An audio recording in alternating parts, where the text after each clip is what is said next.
Hey, how's it going?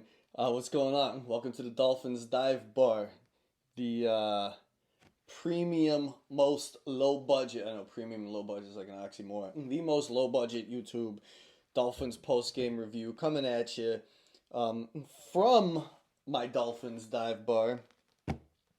And yeah, we just watched the Dolphins just get creamed, absolutely decimated, beat down, outplayed, just looked like crap against uh, another crap team, the Cleveland Browns. Miami falls to 1-6 on the season, losing at a final score of 31-6. Miami's offense is only able to manage two field goals throughout the course of the game. Just I don't know if it's rock bottom. It could. Can it get much worse from here? Yeah, probably. I mean, it's rock bottom in the sense of season's a wash, and playoffs are a pipe dream, and people's jobs are on the line possibly here. But before we get into that, let's today we're going with a little bit of the Aloha vibe for the show today, man. We had the battle of the two Hawaii based quarterbacks, man. You got the two uh, lefty local boy quarterbacks who born and raised on the island of Oahu. You got the local boy of Samoan descent, Tua Tagovailoa, and then you got the Hawaiian Filipino kid, the Kamehameha Kamaaina boy, in Dylan Gabriel. So in honor of them, we're drinking some kava today. Kava is from the pepper plant, and it's a root that the Polynesians, specifically Samoans, make it like a nice little drink out of. It has like kind of psychoactive, not necessarily psychedelic properties, but psychoactive properties of calm. And you put a little, you have like a little, a little drink or whatever, and it helps really knock in the sedative or the sedative effects of it. So hey,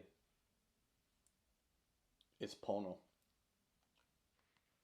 So, you know, the two quarterbacks, bro.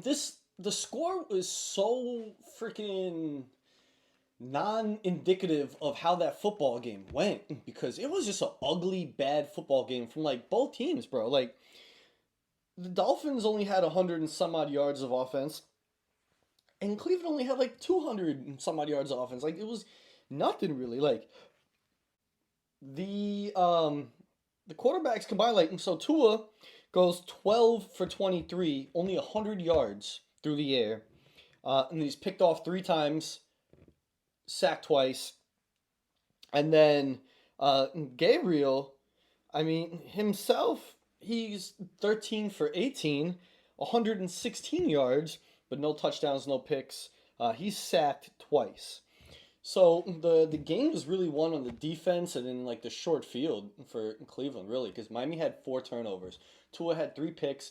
D. Eskridge had a fumble, and Tua threw a pick six, and then he throws another pick like at the 10-yard line, gets returned to like the three, which Judkins goes in and scores a touchdown on the very next play. Judkins, I mean, another running back. Where the heck did this guy come from? Once again, he really only had like the one big run that was like 46 yards early in the game. It was on like Cleveland's like first or second drive, but I think second drive. But yeah, he had a 46 yarder, but he carried the ball 25 times for 84 yards, but he had the 46 long and he had three touchdowns. So gashing us in that aspect. Like their receivers really didn't do much. Their tight ends did a little bit. Like their biggest pass catcher was Fannin Jr.,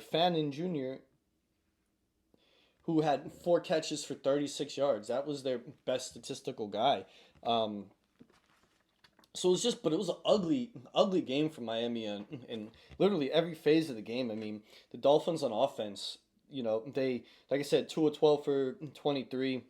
Uh, Achan, 13 carries for 82 yards. No touchdowns, no nothing. Dolphins didn't score no touchdowns, right? And he also had three catches for like 16 yards.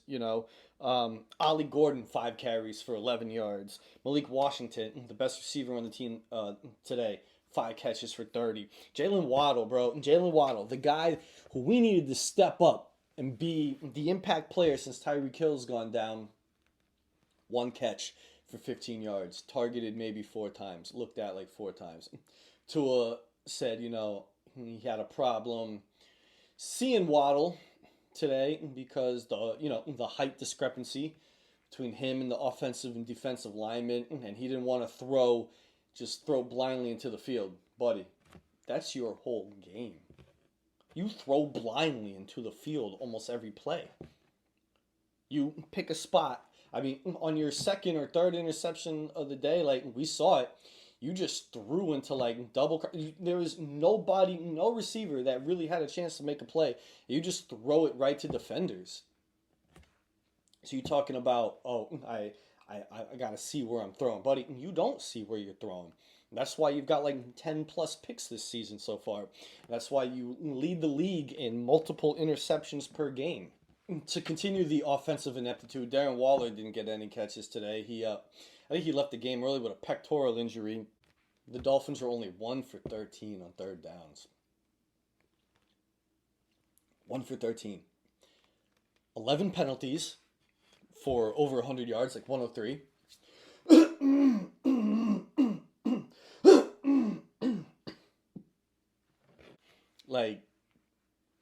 And some of these penalties were such BS. To like Phillips hitting the quarterback late, said he couldn't see because it's a left-handed quarterback. He didn't know that he handed it off. Bro, you still with that delayed push, easy call. Sealer gets a light tap on a guy, called. All these penalties, kill drives, give Cleveland more to work with, giving them free first downs. And it's funny, like, Cleveland kicks the field goal first. Devon Achane comes out in the first drive, hits that 46-yard run. Miami's, fizzles out, kicks a field goal. The very next drive, Judkins gets a 46-yarder of his own. Run defense, once again, wasn't as bad, but the problem is they constantly allowed the big play. And that's what really kills Miami. Today they really didn't let the like the 3 yards in a cloud of dust get them, or they didn't allow themselves to get moved 2 yards off the ball and these guys to get 5-7 yards before they're touched or anything. Today it was just the bigger plays. That was hurting them in the run game. Tua, that offense just, bro, his accuracy is just not there anymore, man. Like, one of his pick six went off of Achane's hands. Okay, I give him that, but the ball was high. Achane's a short receiver. Like, I don't know. You gotta find a way to get him the ball smaller. But yeah, it goes off his hands. Easy pick six. The one where he throws in the coverage, just, his decision making this year is just not there, man. Like, the game, instead of slowing down for him, I think the game is speeding up in a way. I don't know if it's the pressure he's putting on himself. Maybe the impact of all these head injuries that he's having has been making, it has slowed him down as a human being. I don't know. I mean, I'm just an asshole on YouTube. I'm not a medical professional. But it's like, bro, like, you're a quarterback. You have the most important job on the field, on the offense for sure. You have to diagnose a defense pre and post snap. So as soon as the ball is snapped, you have like fractions of a second, microseconds to look and see, okay, this is what I see. This is the route. He might not be able, he's not open. Let me throw the ball. Those decisions, they're not happening. Like, the synapses are not firing quick enough. And maybe he has slowed down as a person. I don't know. But he's just not seeing it this year the way he has before. So his performance was so bad that, he got pulled from the game for safety, or, the game's already out of hand. He got pulled. And then the rookie Quinn Ewers goes in, and that was so unfair to do to that kid. He was just activated. He was just made the second stringer, beating out Zach Wilson. It's another failed project, it looks like. They put this kid in the game with that offensive line that was just, like, letting free rushers galore go. It's like Tua ran his mouth last week about the team, and then that offensive line was like, all right, fine, we're just not going to block for your ass. The the pressures that Tua was getting, pressure in the end zone, that's how he throws a pick. Pressure, he's getting sacked. Line doesn't let a play develop. He's getting sacked on fourth down. And they put this kid in there. And that's a hell of a way to welcome somebody into the NFL, man. I mean, this kid, he had 5 completions for, what did he get? 5 for 18? 53 yards? He almost gets Waddle killed on a comeback route or whatever. Waddle, his ball just hangs up there. He's got to go up for it and boom, hit in the back. Waddle shouldn't have been out there. Most of the starters are pulled anyway. And that's for the receivers and everything. He's over there smoking, joking on the sideline. He's like, yo, get back in. And he almost gets killed by this kid. So it's just ugly offense all the way around. Ugly game, ugly offense, ugly defense, ugly special teams. One funny, Patterson, the only break that they got in this game was Patterson. There's a bad snap. He doinks the kick, but there's a penalty on Cleveland, so Miami gets a first down, is able to go down there and then kick an easier field goal.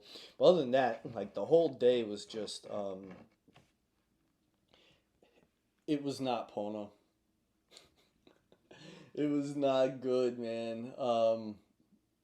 But hey, it's the game made history. The first time 2 left-handed quarterbacks from the state of Hawaii started and played against each other. So hey, all right. We got that out of the way. What's coming up next, man? Miami is on the road. Dolphins travel to Atlanta. They go to the ATL to play the 3-3 Falcons. Michael Penix Jr. and them boys. They got that Bijan Robinson kid, and they're gonna probably run all over the Dolphins just because Miami knows what to do to stop it. They just can't. They just don't have the skill or the personnel to make it happen this year, it seems. I love this stuff for sedative properties. I need sedation for watching what the hell transpired today. But anyway, I'm finishing this, so we're gonna finish the video. Once again, Dolphins lose 31-6. At the Browns in a nice rainy, sloppy game. So yeah, we'll just be back next week and we'll see what we can get done. Hopefully something. Hopefully get I don't know. And thanks for coming to the Dolphins Dive Bar. Get home safe.